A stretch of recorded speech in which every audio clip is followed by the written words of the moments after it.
announce to anyone listening, and this is for men or women. We're doing a January sobriety challenge, and it's free in my Facebook community.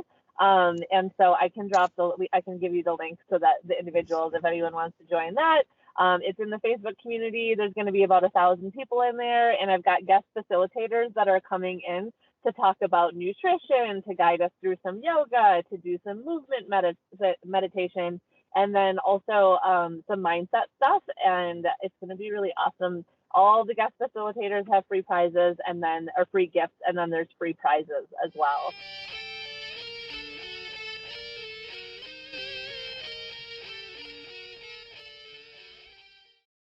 Welcome to the show, Emily. Thanks, JD, for having me. I'm so grateful to be here and chatting with you today. No problem at all. Now, you're out in California? No, I'm not actually. I did live in California. I lived in San Diego for 3 years, but now I live in northern Arizona.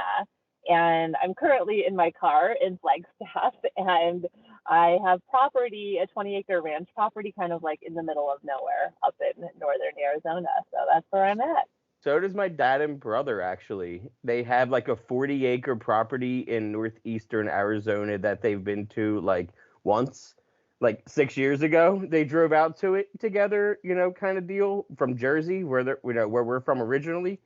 I don't think they've been back since, but I'm pretty sure they still have the land in their name.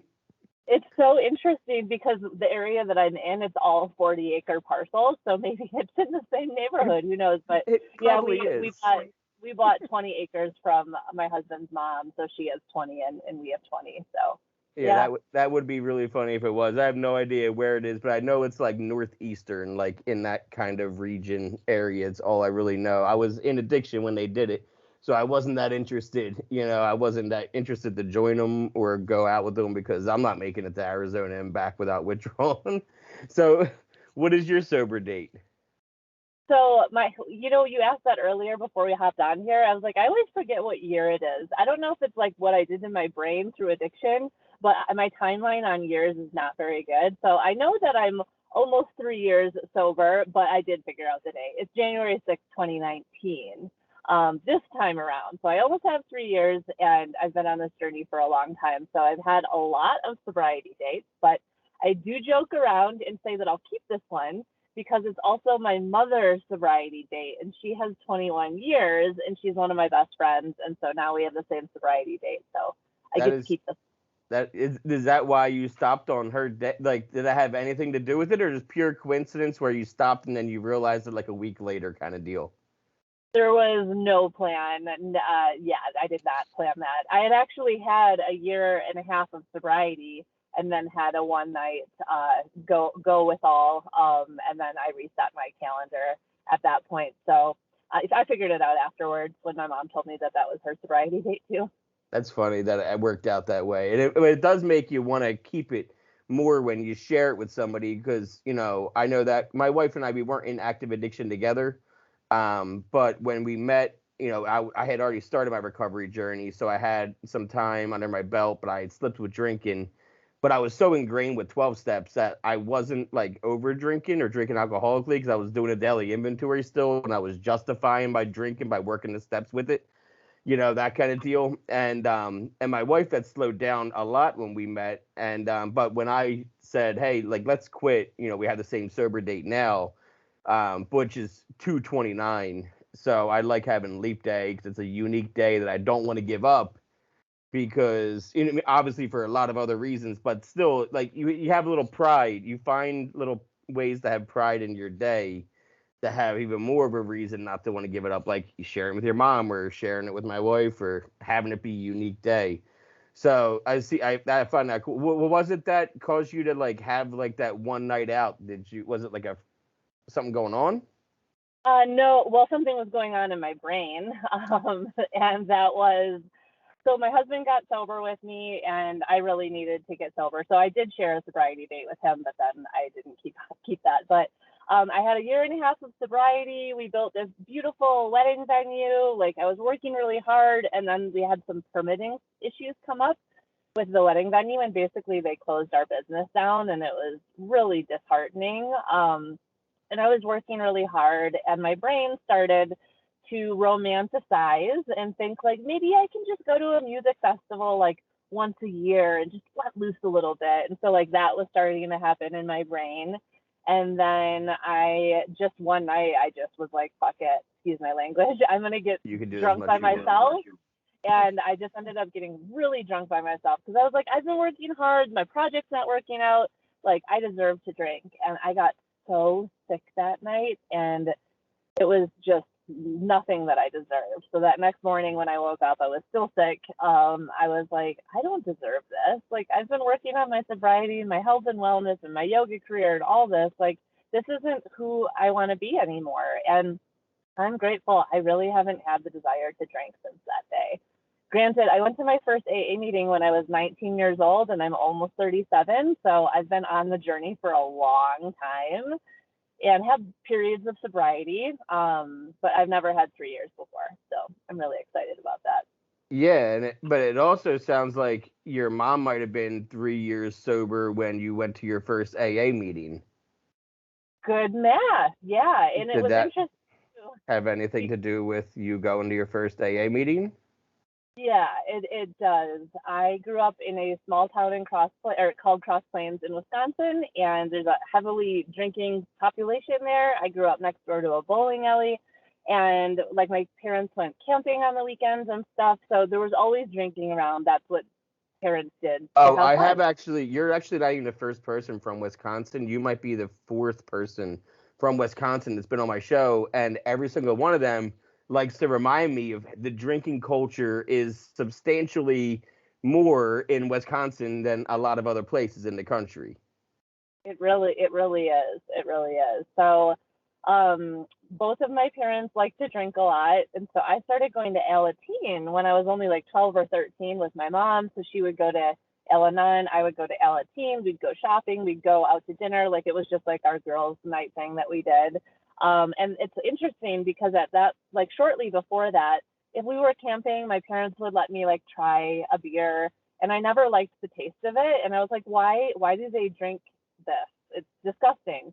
And I'm actually going to flip to a quick story of when I first drank. And it's because we went to, in our health class, they had us put on the beer goggles. And I don't know if they do that anymore to make you feel what it's like to feel impaired. And I was like, oh, this feels silly. This is why my parents drink. And so that's how I started drinking. But right around that time when I first started drinking, my mom was going to Al-Anon and then she decided to go to AA. So like then she was like, no, you can't drink. But like she had been giving me beers before, so it was kind of like mixed messages stuff. So right when I started my drinking career, really, is when my mom got sober. So that That's was really interesting. interesting. Yeah. However, I was still in high school, so like we would go to Florida on girls' vacations and stuff like that. And you know, we were sober because she was sober and I was still in high school. So like I had a lot of fun times with my mom on her sobriety journey.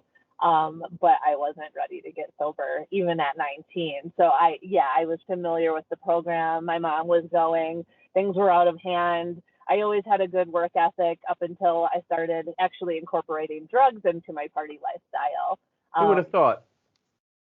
so I think at one point I like didn't show up for work. I probably got fired from my job, and I was like, all right, I surrender. I have a problem. I can't control this, and went to my first AA meeting at 19. But then you were like, okay, but I'm not like these people.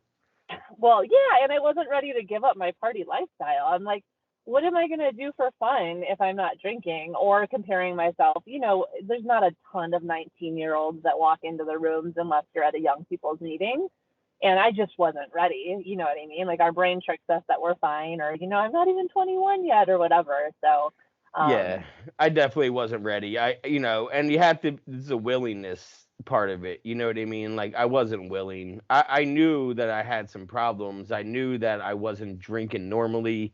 I definitely knew I wasn't using drugs normally, but it was a matter of being willing. And I didn't want to waste my time knowing that I was going to go into it not willing. And yeah, who knows, I might have heard something that I could have stuck with me, but I wasn't even opening my ears when I did go. When I would entertain the idea, I wasn't even giving anybody a chance to resonate with me because I wasn't even listening to them. It was a matter of just, all right, let's clock watch for 60 minutes, 59 minutes, and just get the hell out of there, while I can. So I get that. It wasn't until I wanted to be in the rooms did I start paying attention and looking for ways to resonate with people up there that when they were talking. So I totally get that. 19, I wasn't even ready at 30. I got ready. you know. But I noticed you did say yoga. I did in your page. Do you incorporate yoga into your sobriety? Yeah, so yoga's been a huge part of my sobriety. I am a yoga teacher. I've been teaching yoga for about 8 years and practicing yoga for 10. So, or I guess that would bring me to around the age of 26. My friend was like, "Do you want to try a yoga class?" And I went and I loved it. It was so part of my upbringing as I was in dance classes and then I was on dance team and all of that. I love moving my body and, just being active and enjoying the music, the movement with the music. And then when I started partying and going to live music, that was like another way for me to have that outlet. So as I was trying to get sober, I missed that part of the music. And so when I went to yoga, and not all yoga classes have music. There's tons of different types of yoga classes out there, but the ones that I was going to, they made music like a really big part of their studio. And Yeah. so I was with people. There was community. Nobody was drinking. Granted, they might not all be sober, but I was breathing and moving and connecting with my body. And then I decided I wanted to become a yoga teacher because I loved it so much and I was pretty good at it and I enjoyed it.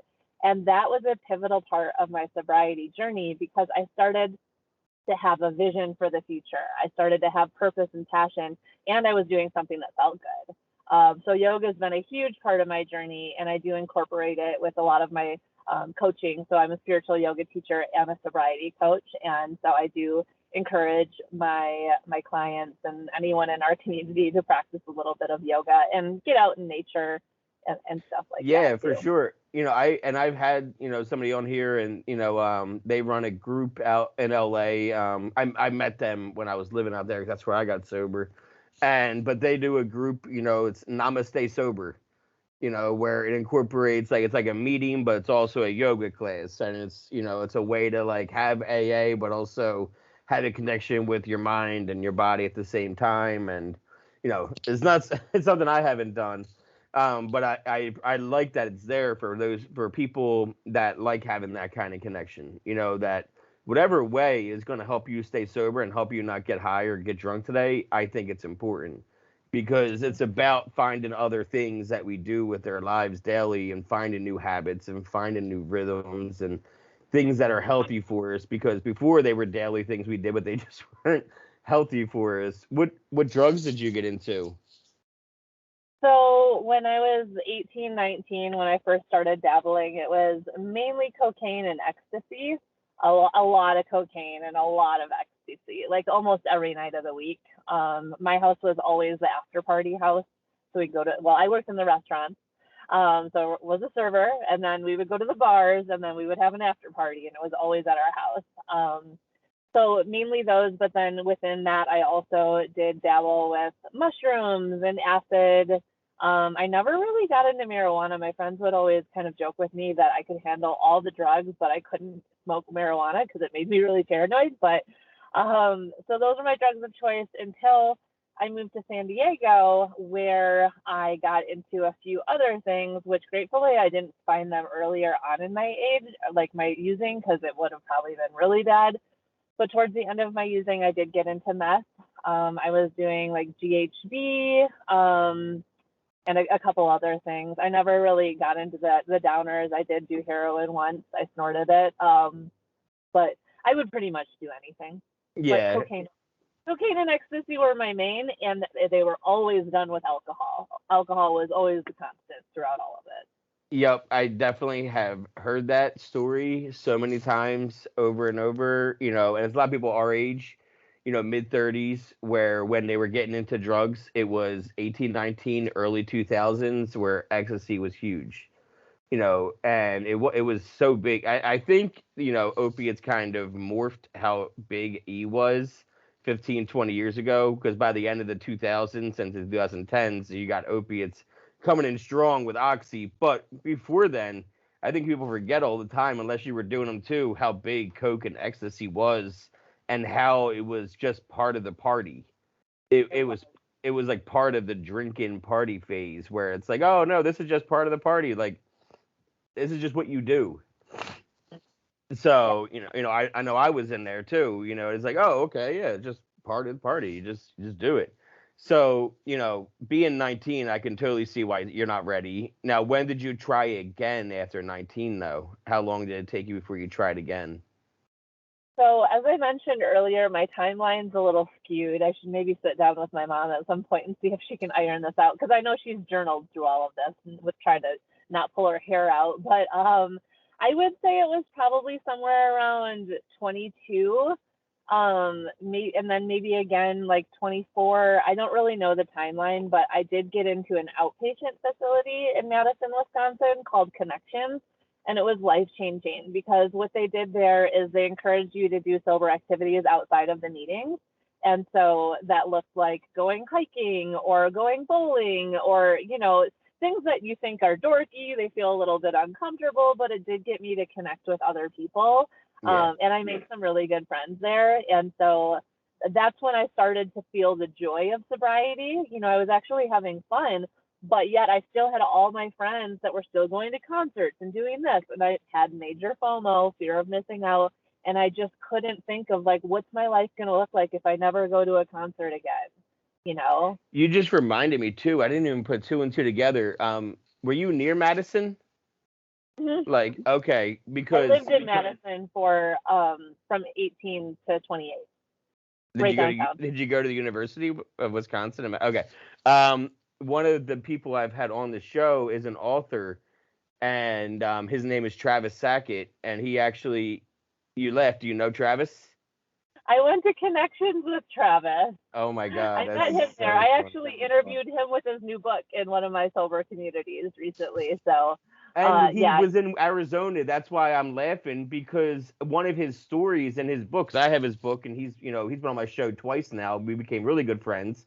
Uh-huh. He talks about how him and his girlfriend went to Arizona and then had to come back when the news broke that, $100,000 painting got stolen and he was being blamed for it. But he was in Arizona where you are now, but Travis from Connections. But yet him and I met each other on Facebook, and yet you and I met each other on Instagram. So it is so funny to me that the small recovery world and how it like comes together. And I'm sure if you go to my page, you'll see that I just posted a video of him the other day. You know, like, I love it. I have his book too, but I run a sober girls book club, so I haven't started reading his yet. But my mom said it's really good. Actually, I think I'm credited in the back. My name is credited in the book oh because really? I helped with some of the promotion for the book and stuff. Anyways, Oh my um, God, that is such a yeah. He was on here. Another guy is an author named Dan who was on my podcast earlier on. I can't think of his last name. He wrote a book about being a millennial. And during these times, I forget the name of it. He's my age though. And then Ken Anderson, who also is an author, and he wrote the book How to Change Your Drinking about harm reduction. And he has a big Facebook group called Hams, which is all about harm reduction. And he drinks planned detox 1 day a week kind of thing, and he's been doing it for over a decade without any kind of need in rehab again. And hey, if it works for you, more power to you. I know I've tried it, doesn't work for me. Works for you, way to go, man. And a lot of people might need that, where they can feel like they don't want to give up completely. Because so it's so funny to me that Travis from there of all places. So small recovery world. Now, when did you start posting on Instagram and be covering, what I mean, like recovering out loud as much as you do?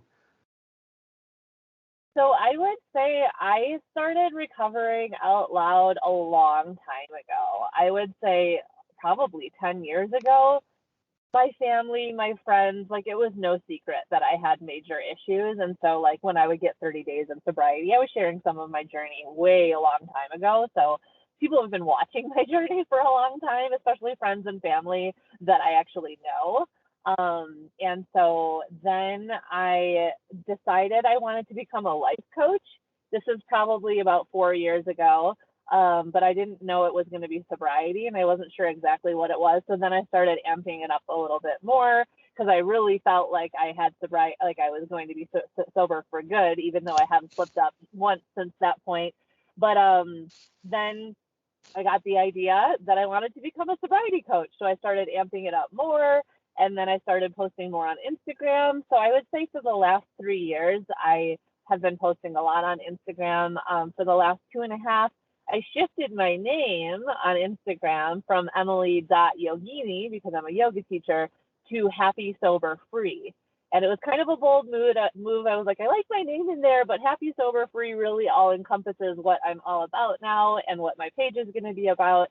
And I think it's helped, the name itself has helped build the account and the following in the community. Yeah, it's like a little brand. Do you have your own coins? I saw you posting your story about like, and the coin said happy, sober, and free. And I said, there's no way that's a coincidence. Like, unless she found a bunch of coins and then made her page after the coin. I don't know. But did you have your own coins you give out to your, like, your groups? I do. I designed the coins with someone on Etsy, and then I have someone else on Etsy that makes them and ships them to me. And so for right now, they're just for my clients and stuff, because I don't buy bulk, so they're pretty expensive. They're like Yeah. $12 a coin or something like that. But yeah, I send them out to the women in my community and stuff like that. And they've got a little bird flying out of a cage. Yeah. Yeah, that's such a cool little like touch because like, the coins, they can mean a lot to some, but then I like to give out the personal ones. You know what I mean? Like Mm-hmm. mine. So that's why these are all mine that I give out again. I have Oh, a cool. bunch. So like I have like the packet. Where that comes and because I run a meeting center. When you get the initial like services, such a long day. G group services, whatever, that packet when they send you out the coins to give out, like the cheap ones.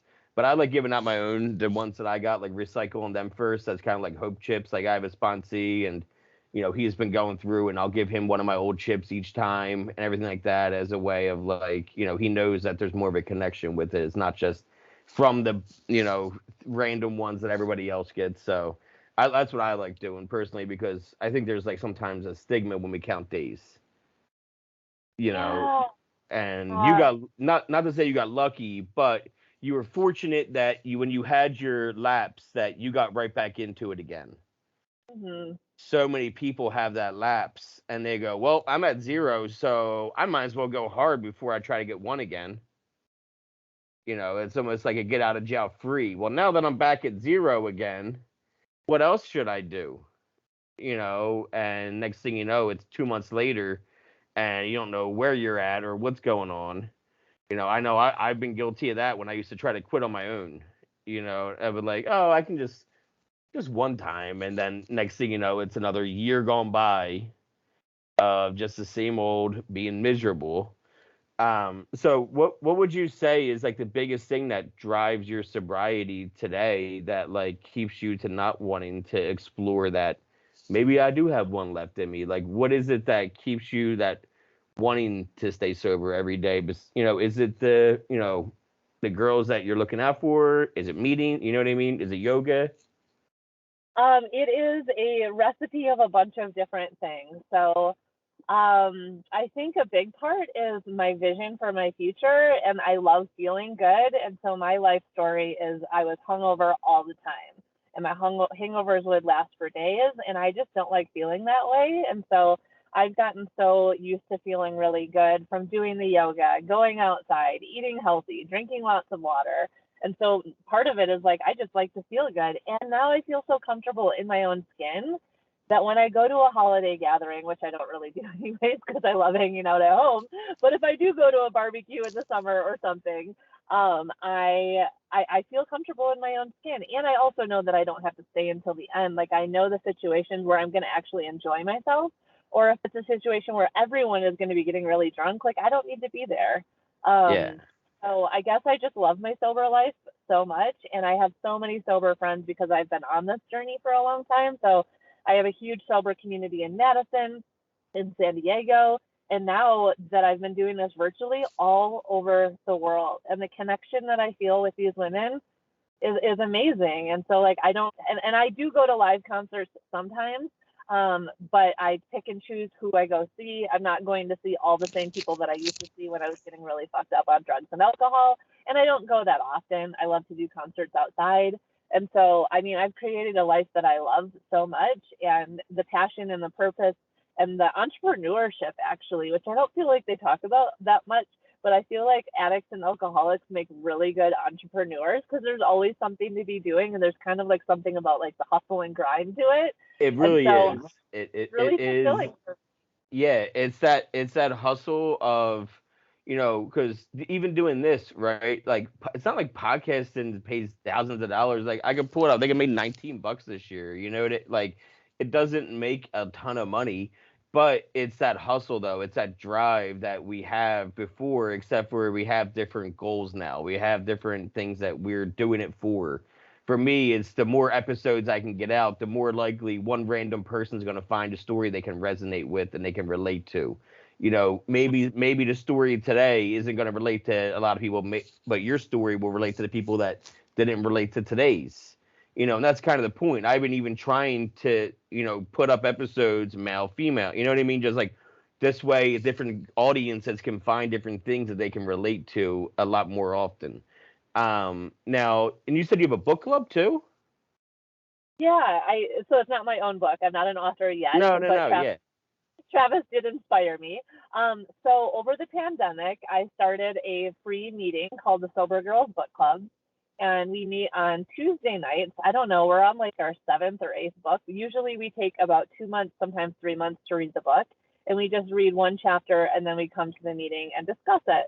And it's on Zoom and it's completely free. It's at 5:30 Pacific Standard Time on Tuesday nights, and we're going to be starting the Sunshine Warm Sober book by Catherine Gray starting in January. And yeah. I'll definitely make sure that, whatever links you give me will be in the description. So whether you're listening and you're a woman and you're looking for some support and you like to read and you like to read books about sobriety and recovery, then here's a book club for you. You don't have to even leave the house for, you know. And Yeah. 'cause I see you post about stuff like that. That's what, reminded me is I think I saw you post about that book recently, right? That's what it was? Hey, yeah, just Yeah, today I posted about it. that's what I thought. Because you know how it is when you're following a bunch of different authors too. It gets sometimes you gets I follow one author. I'm actually interviewing him again. He's been on my show before. He wrote a book called Sober Slogans, and Mm. Jeff Vickers. He's a very animated guy, and he's coming on after you. And so I see his in my feed all the time because he's always got something he's trying to promote and put out there. And are you doing Travis's new thing with the new authors? Isn't he doing like some kind of mentorship, I believe? I don't know about that. Is he going to mentor some people into writing their own book? Yeah. Actually, he had. I think the link should be in his episode. But yeah, he was talking about it and kind of promoting it on the second episode he did that I released 2 weeks ago that he was on. So, and that's for like, authors that are looking for some guidance, and it's like a free thing where it's no charge and he's donating his time to like help out. But I mean, especially if you already know Travis, you could just probably shoot him a message and he would be more than willing to help because he loves to help everybody whenever he can. That's no wonder why he was a cop. It makes sense that he wants to help as many people as he can. So now you said your husband, he kept his sober date. He did. Yes. Now, Yeah. now how was that conversation for you? Because it's always tough, How was that saying to him, like, hey, like, I had a relapse and I'm resetting my clock. Did he know that you were having did he know you were relapsing in your head already? Well, actually, he should have because I had like it was our like close to our year sobriety date, and we were on vacation, and I was like, "What do you think? Should we just like get some wine tonight and celebrate?" And he was like, he got so pissed at me. I'm like, "Oh, okay, that's not happening. I just I thought was I would kidding. see where he was at. I was Kidding. kidding. I didn't." So, but I wasn't talking to him about like wanting. No, he didn't really realize how much it was going on in my head. He was pretty taken aback when I had made that suggestion. Um, so, so yeah, and and then and that just shows to go that just goes to show the audience too how much we actually do relapse in our heads when we're not talking about it out loud. It's giving it a chance to take over our mind and talk us into some dumb shit. like our worst enemy is always the way we manipulate ourselves. Like, because let's be real, all of us are manipulators. All of us. I haven't met or talked to, like, I'm talking like 95 episodes in, Emily, and I haven't talked to one person yet that told me, oh, I never manipulated anybody. And if they did, I would have called them a liar. They would have been manipulating me with their lies. So, like, come on, we're manipulators. And the first person we always manipulate is ourselves when we're trying to relapse and we're trying to talk ourselves into it. You almost want him to co-sign your bullshit. To be like, yeah, I got you. We'll do it together. And then for him, he was working a program, right? He was working. He's like, no, I'm not. No, what? You're kidding, right, Emily? Well, You're kidding. he doesn't actually work a program at all. He was prior military, and so he's got like this, and That he works out and he that stays regimented. connected. Yeah, he's very regimented, but yeah. So when I did slip up, he was very angry, but I was so mad at myself and so sick that I don't remember him being that upset because previous to that, he had said, if you ever drink again, I'm leaving you. But then I did stack up, that year and a half, and we had gotten married and all of that jazz. So he didn't threaten like leaving me or anything. He realized, and like I have 3 years again, so. I hopped back on the train, and he knew I would, so it wasn't too bad. He wasn't too hard on me. How did you feel what was going to happen to your program when COVID hit, and all of a sudden, like everything was changing with how you can go to meetings and how everyone was scrambling. I remember it was a mad scramble of like, oh my God, we can't go in person meetings. Like, what are we going to do? How did that kind of mindset did it affect you at all? Or were you, because that's also at the same time of you coming up again on another year and a half. And the last time you had this amount of time, you talked yourself into something, you know what I mean? So like, I have to imagine, like, did you go through any of that kind of turmoil in your head a year and a half later during COVID now? This episode is sponsored by MJ's Progress Not Perfection Meeting Center Association. We are in our meeting center where we do all these meetings for mental health and addiction. I can do this podcast anywhere. I can do this at home. I can do this in a closet. I can do this in a basement. It doesn't matter. All I need is somebody else to talk to about addiction and recovery. What I can't do from anywhere is help people with their addiction and their mental health problems. So if you can help out, we do have a Venmo, we have a Cash App, we have a PayPal, we have an address you can send a check to, and all the money that gets donated goes towards rent, goes towards keeping the lights on, and goes towards keeping the internet on. So please, if you can give $5, $10, $20, it doesn't matter. Anything you can is so appreciated. And if you are a local business, if you're a national business, whatever, and you want to be a part of what we're doing, you can reach out to me and we can talk about how you can be a sponsor. But I'll let you get back to the episode. That's a great question, and the answer is no, actually. Like I had said, I really didn't have the desire to drink after the last time. Like it had been lifted. I won't say like I won't walk by a wine bar every once in a while and have this thought of like, oh, that would be nice to like sit outside on a patio and drink some wine, but it's such a far off thought that I'm nowhere close to taking action on it. And I will be completely honest, I don't go to any AA meetings anymore, but I say that I did go to a women's meeting like 6 months ago because I wanted to connect with some more women in the area, and I will go again. I always say like going to AA now that I'm actually sober and want to be sober, it's different experience than when you're going and you don't want to be sober. So I don't really have anything against it, but now I'm doing the virtual meetings and I'm connecting with so many sober people without going to the 12-step meetings. But so I wasn't going to 12-step meetings. I would say the worst thing was I was like, oh shit, I can't go to the yoga studio. Like I live way out in the middle of nowhere. I got to start practicing yoga at home. And so that was a little bit of a transition, but I was kind of running ragged. So honestly, COVID, the slowdown was really nice. And then I did get unemployment for a few months, which I had never gotten. And that allowed me money to sign up for this leadership training that I really wanted to do. So I did that. And then I created the vision of the 3-month group coaching program. And then I implemented that and started doing the Sober Girls Book Club. And it all just kind of started taking off. So I won't say that I didn't have any hard times, but the leadership program was all virtual, and it wasn't supposed to be virtual, but I didn't have time, the money to pay for it before that. And then I paid for it, and it was virtual, and it showed me how much you can connect on Zoom. It showed me what you can create virtually. Otherwise, I would have never came up with a 3-month group coaching program that's virtual, because I would have been like, you can't connect, on the computer like that. But you really can. And I think at this point, most of us are realizing that you can. I'm sure some people are sick of being on Zoom, especially if they have to do that for work all the time. But for me, the whole thing there has been blessings in disguise. And granted, the fact that it's still dragging out really sucks. Like, I think we're all ready for it to get back to normal. But the other thing is, I'm so grateful for, and I feel like he's my angel, kind of the fact that I have a husband that doesn't drink. You know what I mean? Like, that's everything. So, we Yeah, the hang out fact that it's together. not in your face on a bad day, the fact that you don't have to like see somebody glorifying it or romanticizing it, and you've had a shit day and you're just like, and you see somebody crack it open and then and you're like, fuck, I want that.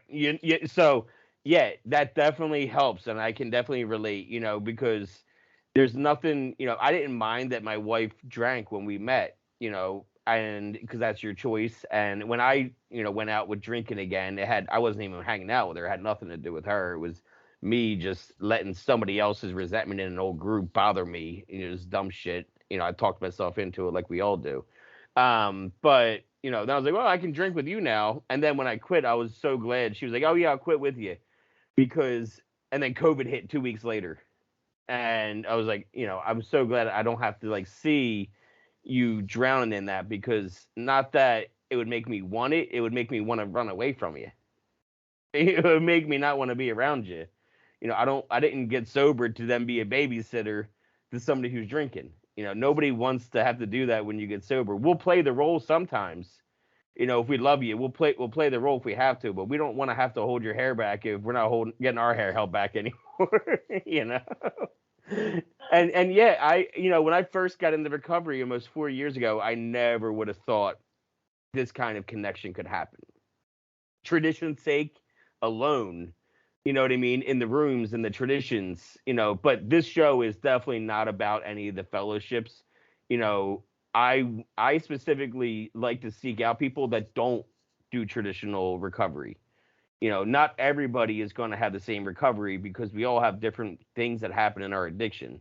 We all drank or used for different reasons. The main thing of it is, yeah, we got high because we had problems and we didn't know how to deal with it. But at the end of the day, we all did different things. We all had different experiences. We all had different experiences that led to it, different upbringings, different introductions to the rooms. So, why should we all have the exact same model of what recovery looks like? It's not working that way. We had 100,000 overdoses. We all know the numbers now. Also, 18 to 45, the leading cause of death is now officially fentanyl. It used to be cancer. As of today, it was just released. So by the time this week comes out next week, more people will have probably heard that, but that it came out today. I've seen it posted in 9 different groups I'm in on Facebook. It is now officially the leading cause of death in the United States is fentanyl between 18 and 45, which is absurd. Car accidents. It's ahead of